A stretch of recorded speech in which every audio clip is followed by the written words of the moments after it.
Measuring arcs. So the measure of a minor arc is defined to be the measure of its central angle.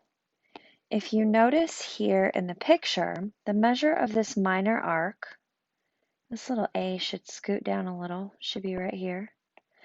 This measure of minor arc AB, so measure of arc AB equals 60 degrees.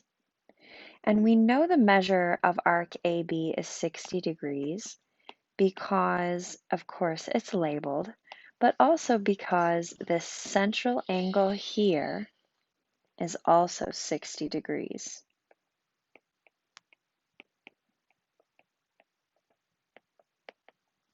So that central angle is angle APB, which is also 60 degrees. So the measure of the arc equals the measure of its central angle. We can also use other information that we know about the circle to find other missing pieces. We can see here that this segment going from here to here is a diameter because it passes through the center.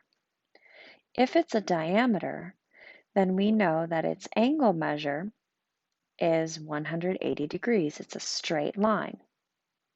So if this entire angle measure here is 180 degrees, and if we were to label this D, then we would also know that arc DAB would be 180 degrees.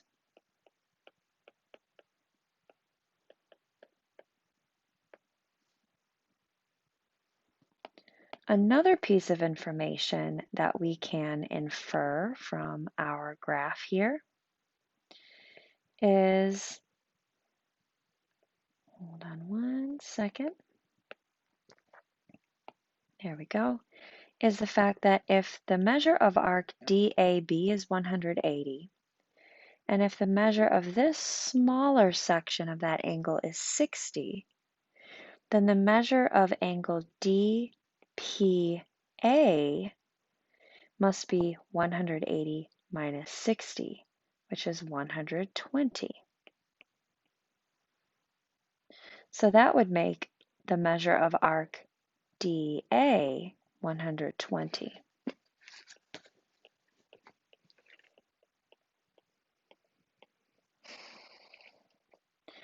And we can also see from the other side of the circle that the measure of arc DCB is 180.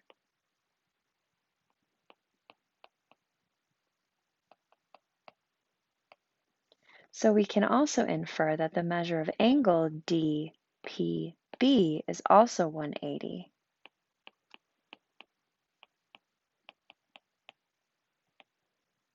And it may not look like it's an angle to you, but it is. It's a 180 degree angle, which creates a straight segment.